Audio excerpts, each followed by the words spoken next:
Topic છે, એક ડીલિસ્ટિંગ છે અને ખોટા સર્ટિફિકેટ. પહેલે હું ડીલિસ્ટિંગ ની થોડી વાત કરી લઉં કે આવડા વસ્તી ગણતરી થવાની છે, તો અહીં બેઠેલા બધા લોકો આદિવાસી છે કે નહીં? આદિવાસી છે ને? હાથ ઊંચા કરો. હવે ફરીથી હાથ ઊંચા કરજો. બધા હિન્દુ છે કે નહીં? ના ના, હિન્દુ એવું નહીં કહેવાનું, તમે જતા રહો. આદિવાસી છે અને હિન્દુ પણ છે, બરાબર? હાથ ઊંચા કરો. હિન્દુ પણ હા છે તો કહેવાનું ને. કેમ હવે ખબર પડી? જેટલા લોકો હિન્દુ છે એ જ વાત આદિવાસી પણ છે, એ બે વાત નહીં ચાલે. કેમ કે ડીલિસ્ટિંગ આવડા વચ્ચે એક પ્રોગ્રામ નીકળ્યો તો, ડીલિસ્ટિંગ નો એવો પ્રોગ્રામ હતો કે જે આદિવાસી ખ્રિસ્તી હોય, ક્યાં બોલે ભાઈ? મારો નથી. ડીલિસ્ટિંગ જે આદિવાસી ખ્રિસ્તી હોય એમને એવું વાત કરી, બંધારણમાં જોગવાઈ છે કે આદિવાસી કોઈ પણ ધર્મ પાળી શકે, આદિવાસી કોઈ પણ ધર્મ પાળી શકે, પણ એસટી બન્યા રે, એને લાભ મળ્યા રે. પણ કેટલાક સમયથી એક એવો કાયદો પસાર કર્યો કે આદિવાસી એટલે કે કોઈએ પણ ધર્મ પરિવર્તન નહીં કરવું. મિત્રો, હું તમને ક્લિયર કહું કે આદિવાસી છે એ લોકો એવું કહે છે કે જે આદિવાસી છે પણ ખ્રિસ્તી છે ને એસટી નો લાભ નહીં મળે, એવું કહે છે. બરાબર ને? કે આદિવાસી છે પણ ખ્રિસ્તી બન્યો છે એનો લાભ ન મળે, પણ જે આદિવાસી મુસલમાન છે એ પણ એસટી નો લાભ ના મળે, એટલે કે આદિવાસી નો લાભ ના મળે. તો એ પણ તમે ધ્યાન રાખો. એ કોઈ કહેતું નથી. આપણા લોકો, જે લોકો આદિવાસી છે એ હિન્દુ હશે એને પણ લાભ નહીં મળે, એ કોઈ કહેતું. એનું પણ ડીલિસ્ટિંગ થવાનું છે. એનું ડીલિસ્ટિંગ એ થવાનું છે કે વસ્તી ગણતરી આવવાની છે. 2027 માં વસ્તી ગણતરી આવે છે. એ વસ્તી ગણતરીમાં તમે શું લખાવશો? આદિવાસી. પણ આદિવાસી નું કોલમ જ નથી, તો શું લખાવશો? તમારા ધ્યાન માટે કહું, 1891 થી માંડી અને 1941 સુધી 7મું કોલમ આદિવાસીઓ નું હતું. 7મું કોલમ આદિવાસી હતું, હજારો સંખ્યામાં હતા. આજે કોલમ રહ્યું નથી. આ દેશની અંદર આદિવાસીને લુપ્ત કરવામાં આવ્યા છે અને આજે ડીલિસ્ટિંગ ની વાતો કરે છે. આપણે લોકોએ બચવું જોઈએ કે બચવું જોઈએ? આદિવાસી તરીકે લાભ લેવા જોઈએ કે લેવા જોઈએ? આ દેશના મૂળ માલિક છે કે નહીં? પણ તમારી અસ્તિત્વ, તમારી ઓળખ ખોવાઈ જશે. તમે શેના આદિવાસી કહેવાઓ? એટલે વસ્તી ગણતરી આવે છે, તમામ લોકોએ આ લાભ મળે છે આદિવાસીના. તો આદિવાસી બની રહેવા માટે પોતે વસ્તી ગણતરી પોતાનું કરો. પોતાના ગામની અંદર વસ્તી ગણતરી પોતે કરો. જે સરકારે જે કરવું એ કરે, આપણી વસ્તી ગણતરી આપણે કરશું. બરાબર ને? ચાલુ કરો તો તમને એસટી સર્ટિફિકેટ મળશે. એનું કારણ શું છે કે દેશની અંદર બંધારણ બનાવ્યું છે, એમાં અનામત કોને મળવાની છે? એસટી ને. અને એસટી એ 366 બંધારણની કલમ 366 માં એ જ આદિવાસી છે, એ જ એસટી છે. અનુસૂચિત જનજાતિ બની ગયા છીએ આપણે. આ અનુસૂચિત જનજાતિના લાભ લેવા માટે 1950 અનુસૂચિત જનજાતિના લાભ તો લેવા છે ને. આ સરકાર બંધારણમાં એવી કૂચ ઉભી કરી છે, આ જે ષડયંત્ર રચાય છે, 6/9/1950 ના દિવસે આ આદિવાસી છે એ જ અનુસૂચિત જનજાતિ છે, એ જ એસટી છે. હવે શું કરે છે? 6/9/1950 ના કોઈ આપણે ખબર નથી. એટલે આદિવાસીના લાભ લેવા માટે આપણે લોકોએ પોતે કોણ છો તો હું ભીલ છું, હું ડુંગરી ગરાસિયા છું, હું વસાવા છું, આ બધું કીધું એસટી માં આયા. પણ એના પછી એટલા પણ લોકો ખબર પડી ગઈ કે આદિવાસી એટલે નોકરીમાં લાભ મળે. જે લોકોએ પોતાને ભીલ નથી કહેતા, જે લોકો ડુંગરી ગરાસિયા નથી કહેતા, એ લોકો પણ આદિવાસીનો લાભ લેવા માટે ઘૂસપેઠ કરી. એ લોકોને પણ ઓબીસી નો 1976 માં 1985-84 માં ઓબીસી નો લાભ મળ્યો, પણ એ ઓબીસી નો લાભ પણ લેવાના બદલે આદિવાસી લાભ લેવા છે. આ મિત્રો હું તમને ક્લિયર કહું છું, આ તત્કાલમાં જે રબારી ભરવાડ ચારણ સૌરાષ્ટ્રની અંદર 1956 માં બેઠા, પણ એક ઓર એ રબારી ભરવાડ ચારણ એક જે દેશડામાં રહેતા હતા એટલા જ એસટી નો લાભ મળે. આદિવાસી નથી, એસટી નથી, પણ એસટી જેવો લાભ આપો તો એમને ઉત્થાન થાય. કોણ? ગીર બળો આલેજમાં જે લોકો રહે છે એને સર્ટિફિકેટ આપો, ઉત્થાન કરો. બીજી વાત એવી રહી કે અનુસૂચિત જનજાતિમાં રાઠવા છે, એસટી યાદીમાં રાઠવા છે, તો એની રાઠવાને જોઈ અને કોળી બાર્યા એ લોકો પણ રાઠવા બનીને સર્ટિફિકેટ લીધા.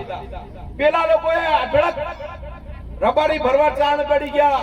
અહીંયા છોટાઉદેપુર ની અંદર જેટલા કોળી બાર્યા છે, કોળી રાઠવા છે, એ લોકોએ રાઠવા બનીને અધિકાર આપણો છીનવ્યો છે.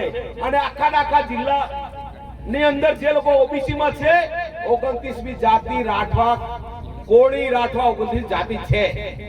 ફરીથી કહેશો, ફરીથી ધ્યાનથી કહું છું, કોળી રાઠવા બારિયા કોળી એ એસટી નથી, પણ રાઠવા જ છે એસટી. હવે આખા જિલ્લા બની ગયા છે. હવે અહીંયા આવી ગયા કડડા ખાનપુરમાં. આ કડડા ખાનપુર ની અંદર આપણે કેવી રીતે આદિવાસી છે, એસટી છે. દેખો, આદિવાસી શબ્દ બહુ મોટો છે. આ દેશમાં રહેતા લોકો આદિવાસી આદિકાળથી રહેતા એ મોટો શબ્દ છે, પણ બંધારણની જોગવાઈની અંદર એસટી આપ્યું છે. આ જે લોકો પોતાને પછાત નતા કેવડાવતા, બિલ નતા કેવડાવતા, એ ડામોર, માલીવાડ, કટારા, આ બધા આપણી અટકવાળા છે કે નહીં? પણ જે લોકોએ અટકવાળા હોવા છતાં પણ પોતાને બિલ ના કીધા અને પોતાને કીધા અમે સવર્ણ છીએ, ક્ષત્રિય કીધા, ભાઈબંધ કીધા, એ લોકો 6/9/1950 માં નીકળી ગયા અને આજે લાભ લે છે. હવે કેવી રીતે? હવે ગામ છે ખાનપુર નું 1961 માં 00 વસ્તી છે, 1961, 1971, 1981 માં, 1900 કેમ કરતા 2001 ની અંદર 0 આવ્યો. કેટલા? 2001 માં 0 છે અને 2011 માં 100% વસ્તી થઈ ગઈ. આ વાસ્તવિક છે. અને આજ કહું છું, આ પોતાને બિલ નથી કીધા એસટી ને કે આજે તમારા બધાનો મારો લાભ લીધે છે. આ ષડયંત્ર આ ચાલી રહ્યું છે. આ ગુજરાત સરકાર હમણાં લાભ લેવા માટે જે લોકોએ રાજકીય લોકોએ લાભ લીધો એ લોકોએ લાભ લેવા માટે વોટ આપો અને સર્ટિફિકેટ લઈ જાઓ. શું કીધું? વોટ આપો અને સર્ટી લઈ જાઓ. સર્ટીની લાણી કરી. એ રબારી ભરવાડ હોય કે કોળી રાઠવા હોય કે ખાનપુર કડડા હોય તો પણ આ સર્ટીનો લાભ લેવા માટે એમને વોટ દેખાય. આપણા પ્રતિનિધિ હોય આવડા પણ આ ધંધો ચાલે છે. આપણે કોઈ 6/9/1950 માં સાચા અને ડાંગર અને જવનો ભેળ થઈ ગઈ, એટલે હવે સાફ તો કરવો પડે ને. તો કાયદો બન્યો 18 માં. આંદોલન બધા આવ્યા હતા ને, આંદોલનમાં એ આંદોલન થી 6/9/1950 ગેજેટને ધ્યાનમાં રાખી એ આંદોલન થયું અને આંદોલન ની અંદર 19 માં એક્ટ બન્યો, 18 માં એક્ટ બન્યો અને રૂલ્સ 2020 માં રૂલ્સ બન્યા. રૂલ્સ બન્યા એટલા મજબૂત બન્યા કે કોઈ ગેર આદિવાસી અને કોઈ એસટી બીજો કોઈ બની ના જાય એની માટે મજબૂત બન્યા. પણ આ સરકાર ફરીથી ખબર પડી કે જેને તકલીફ પડે છે, તકલીફ તો પડે ને. જે ખોટા છે એને તકલીફ પડે કે નહીં પડે? ખોટા છે એને મળે જ નહીં દાખલો.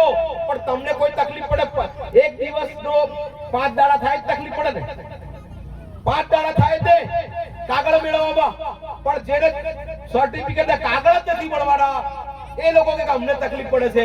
આપણા લોકો પણ થોડા કે તકલીફ પડે. એ ભાઈ તકલીફ નથી પડતી, પેલા લોકો કહી જાય છે.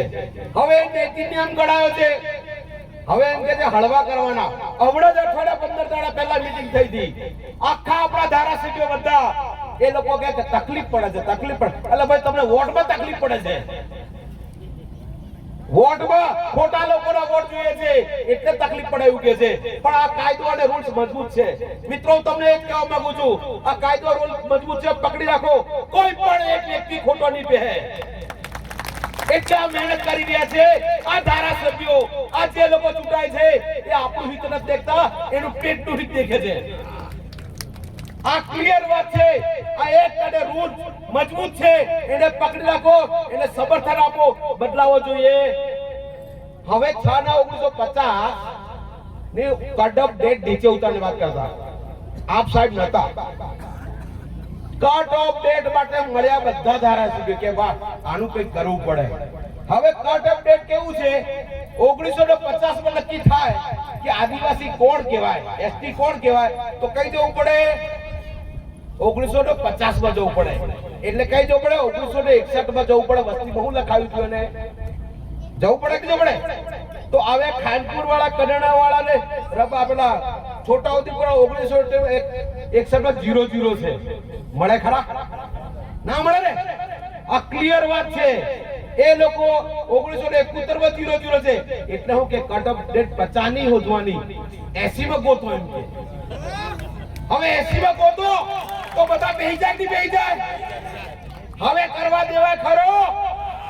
આ તમારી વચ્ચે આવવાના છે આવતા દાડામાં. ઊંઘતા રહેતા નહીં. આ છાના વિધાનસભાની અંદર છાના ગતાગડા કરે છે વોટ લેવા માટે. તમારી પર વિશ્વાસ નથી, પેલા લોકો પર વિશ્વાસ છે. આપણા લોકો બચવું છે કે બચવું છે?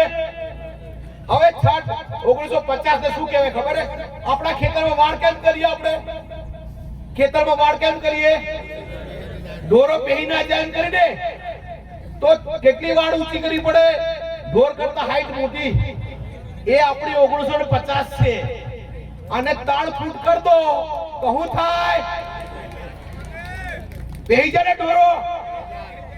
તો બોલો શું કરવું છે? ઓછું કરવું છે કે જે છે એ રહેવા દેવાનું?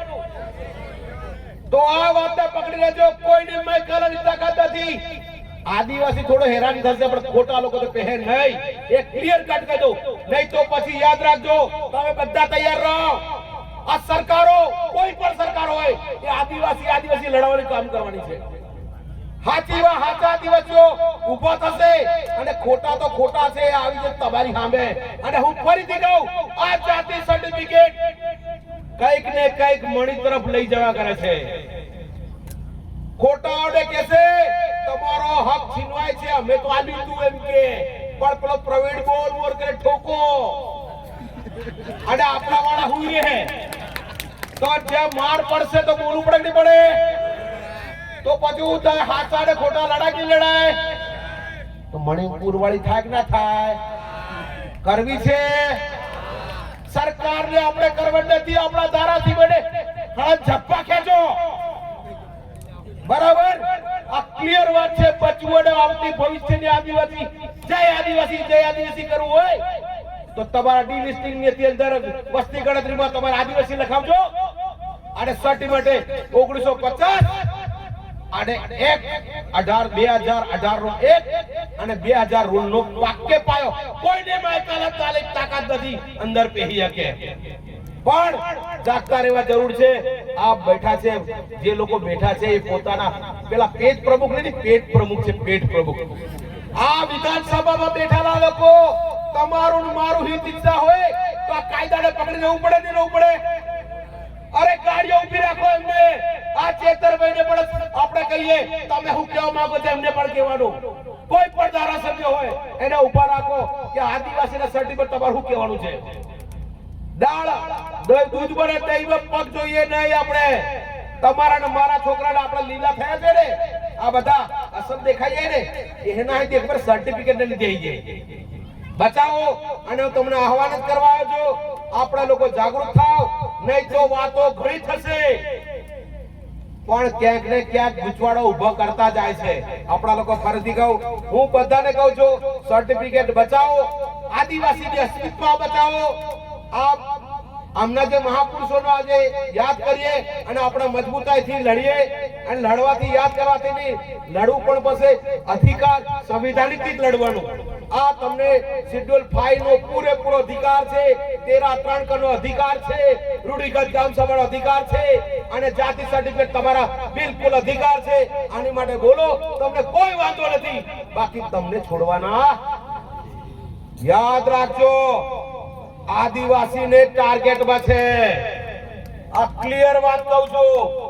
હિન્દુ મુસલમાન પતી ગયું છે, હિન્દુ ખ્રિસ્તી પતી ગયું છે. હવે ટાર્ગેટ આદિવાસીઓ જ છે. અને એ વસ્તી ગણતરીમાં પૂરું થઈ જશે. વસ્તી ગણતરી જાતે કરો, નહીં તો તકલીફ થશે. નહીં તો કે હિન્દુ રાષ્ટ્ર કોઈ કહે છે ખબર છે? હિન્દુ રાષ્ટ્ર બનાવીશું એમ. આરએસએસ ના 100 વર્ષ પૂરા થયા. 100 વર્ષ થયા. હું પણ આરએસએસ માં હતો. ક્લિયર વાત છે. તૈયાર થયેલો વ્યક્તિ છું એક ભટ્ટીમાંથી. એટલે 100 વર્ષ ક્યારે પૂરા થશે? 2025 માં પૂરા થઈ ગયા. હિન્દુ રાજ ઘોષિત કરવા માટે જનગણના થશે. એમાં ટીક કઈ કરશો તમે? હિન્દુમાં. તમને કોલમ નહીં મળે તો ટીક હિન્દુમાં કરવાના નહીં કરવાના? નહીં કરવાનો. અને કરશો તો ડિલિસ્ટિંગ થશે કે થશે? તો હિન્દુ રાષ્ટ્ર કોણે ઘોષિત કર્યું? અરે ના, આપણે જાતે હું હિન્દુ છું એમ અને હિન્દુ છે તો સર્ટિફિકેટ મળશે ખરું? તો આ વાત ધ્યાનમાં રાખો. સર્ટિફિકેટ બતાવો તો આદિવાસી અસ્તિત્વ ટકાવી રાખો. ડિલિસ્ટિંગ થશે, વસ્તી ગણતરી આવે, પોતે વસ્તી ગણતરી આદિવાસી લખાવો, આદિવાસી ટીક કરો. આદિવાસી ને પાછા પેલા શિક્ષકો નક્કી થઈ ગયા છે. શિક્ષકો શું કરવાની? તમારી બોલી ભાષા શું છે તપાસવા આવવાના. એ ઘરમાં જોવે હું તો આદિવાસી એમ કે, અને ઘરમાં જે જોવે તે પૂજા પદ્ધતિ હિન્દુની હે. કેન્સર ધ્યાન રાખજો. હું નથી કેતો, હું તો જગાવવા આવ્યો. તમારે જેમ કરવું એમ કરો છો, પણ મને ઢહેડતા ની વચ્ચે. એટલે હું આદિવાસી બની રહેવાનો હું, પણ તમે ના જતા. જય આદિવાસી, જય બળ. ડિલિસ્ટિંગ અને સર્ટિફિકેટ આ બંને હતો. માફ કરજો, વધારે સમય લીધો.